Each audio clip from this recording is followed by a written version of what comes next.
good morning and welcome to the 8 o'clock hour. Yeah, coming up on 8:07. Time check brought to you by Hayes Jewelers, where the answer is always yes. Boy, a lot going on. COVID affecting Alachua County big time lately. We'll be talking about that this morning. We've been covering Ted Cruz grilling the FBI. Midterms are coming up. We'll be talking a little bit about that. But I'll tell you, just to make sure that we know what is going on in D.C. and keeping us represented, we say good morning to Congresswoman Kat Cammack. How are you, Kat? Hey, Greg. So good to be with you, and Happy New Year. Oh man, here we are rolling through January. It's a little cool, you know, here in North Central Florida, but we're going to survive. At least it's not like D.C. or St. Louis, where I come from, where it's been cold and snowy and all that kind of stuff. So it's frigid up here. I'll say that it is frigid. So many things I could say about that, but I won't. But I will move on. Chuck Schumer is causing a little trouble. They're just trying to really mess things up when it comes to our elections, aren't they? Man, they're going out of their way to really try to take over our elections. And when you think about what's happening this week, this could be one of the most consequential weeks in history if they blow up the filibuster.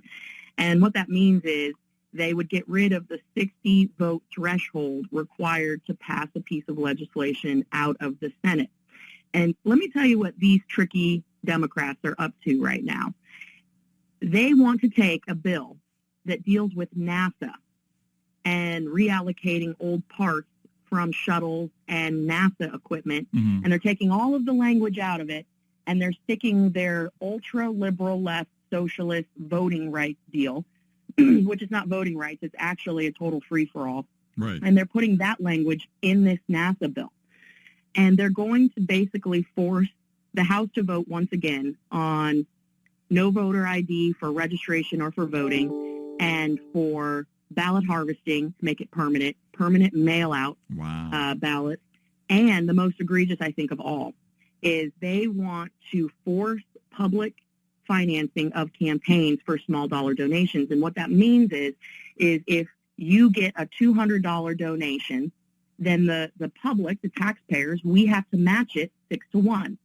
So if AOC goes out and raises $1 million from her national network, and they're all under $200, all the donations are under $200, and she does this frequently, by the way, we, the taxpayers, are on the hook to give her $6 million for her campaign. Wow. It's unbelievable. And so there's a two-part thing that people need to watch for this week. It's the voting overtake that we're going to be seeing, what the Democrats are trying to do to our elections and taking it over, and then blowing up the filibuster, because if they get rid of the filibuster, they're able to pass all of their garbage that they have been pushing for the last year. So it's a really big week in Washington, and of course, we're up here fighting like hell and exposing it, because not a lot of people are talking about it.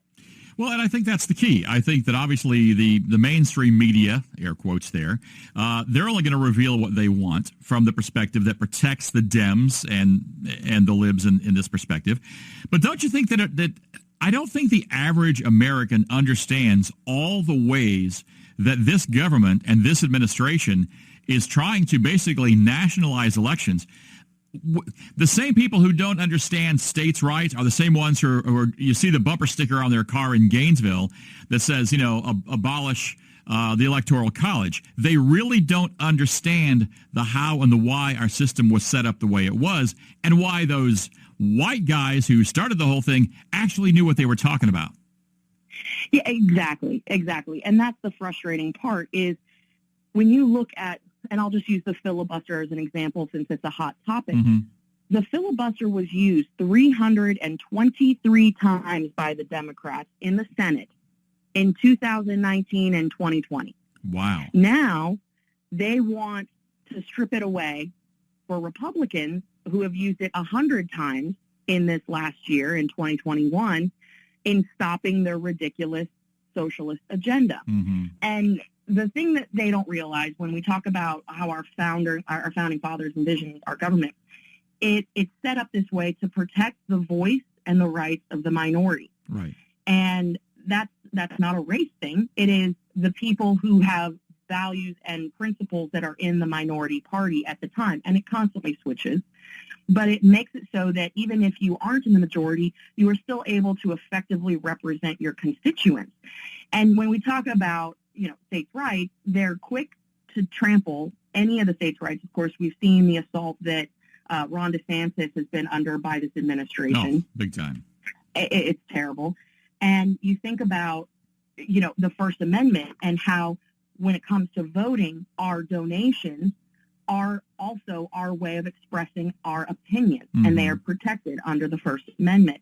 And they want to do away with that because they want to make it so that non-citizens can vote. They want to make sure that your vote doesn't count. And if your vote doesn't count, then it's trampling the Constitution, let alone the fact that the states under the Constitution have the right to determine the time, place, and manner in which elections are conducted. And this bill would federalize that, effectively stripping states' rights of the ability to determine elections. And we see things happening so much at the state and local level. You had what's being called the angry speech from Joe Biden. Of course, he was in Georgia yesterday. And, of course, just, again, trying to make it look like that true voter rights that actually protect voters and protect minorities are somehow a racist thing. We're dealing with New York City. Luckily, the Republicans, one Democrat council person, and naturalized American citizens are suing the mayor because he's going to be signing off on this thing that allows non-citizens who maybe they got a green card or whatever the case, they've been there for 30 days, to start voting in local elections. And for people who don't see that as a huge incrementalism technique, which the left use very well, there's a problem. Exactly. I mean, this is going to absolutely go to the courts, and there will be lawsuits. And I feel like they know this. I mean, it is blatantly flying in the face of Article 2, Section 1 of the United States Constitution. No person except a natural-born citizen or a citizen of the United States shall be eligible to vote. And I mean, that's just simple. This is common sense. Yes. This is common sense. And you look at why are they doing all these things, knowing that they're going to face incredible hurdles. At the end of the day, the liberal progressive agenda, we know, is pushing us towards a socialist utopia because it is all about dependency and control. They want to make people dependent on government, and then that equals control for those in big government. That's what we're up against. It's not Republicans versus Democrats. I've seen big government Republicans too. Right. We are in the fight for the small government versus big government mentality, and that's really what we're up against. And every week is a battle, Greg, and we're seeing it this week with the blowing up of the filibuster. Wow. Real quick, because I know we're short on time, Nancy Pelosi, we've heard a couple of things. We hear that she may not run again after the midterms. But we're also hearing her say things about House Democrats being in good shape, despite the fact that 26 congressmen have announced plans to leave after the current term. She said, well, I think that, the Republicans had more retirements than we do. I'm not really sure. My concern is that Americans have a short memory, and we vote with our wallet, and I'm concerned that by the time the midterms get here, they will forget what the left have done to our economy, what this administration has done to our economy, what they're trying to do with our economy in these Build Back Better pieces of garbage. What do you think is going to really happen, and what is our concern between now and the midterms? Well, I think that Nancy Pelosi will say anything, be it true, factual. She doesn't care. And I can tell you that Nancy Pelosi had every intention of retiring at the beginning of the 117th Congress, the Congress that we're in. But she started losing grip on her caucus, and she doesn't like to be out of power. She doesn't like to have a power questioned. And so she announced that she would be running again. Now, I'm not exactly Nancy Pelosi's favorite person, let's be honest. Yeah, we don't have many conversations on the House floor these days. In fact, I saw her yesterday on the House floor, and she tends to avoid me. But I think she's going to do a bait and switch. I think she ultimately, in the end, will retire. Right. The Democrats are losing the House. They knew they lost the House last February. We will overwhelmingly take back the House and the Senate. And they're saying what they can because, like you said, voters have a short memory. No one's going to remember that Nancy Pelosi predicted that they would hold the House. Mm-hmm.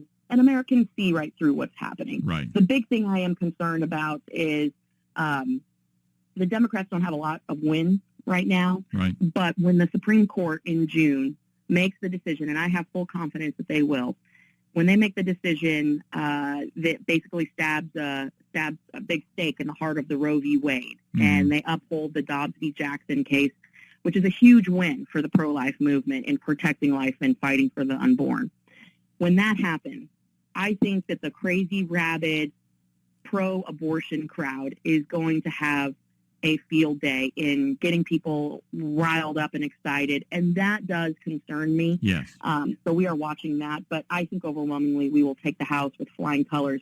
And I'm really excited because in our own district in North Central Florida, our team is going to be launching an initiative here at the end of the month that starts the process of taking back the House with a very conservative, hardworking, gritty, scrappy team.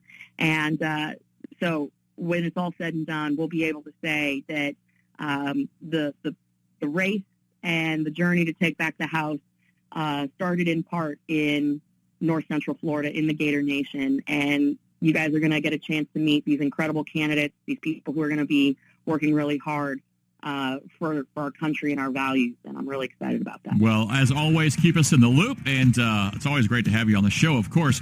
And as far as Nancy losing her grip, next time you see her on the House floor, just hand her a tube of that poly grip. I think that'll help her with her issue. I will. I'll take Cammack, compliments of Greg. Yes, you tell her that it's from Gator Country. You have an awesome day. Tell your hubby hey, and thanks for all that you do in fighting for us up in D.C. We really appreciate you. Hey, thank you so much. Happy New Year, everybody. There you go. Man, she's fighting the fight. Gotta love it. We got an amazing governor, got an amazing congresswoman right there. Makes us proud right here to be a part of North Central Florida.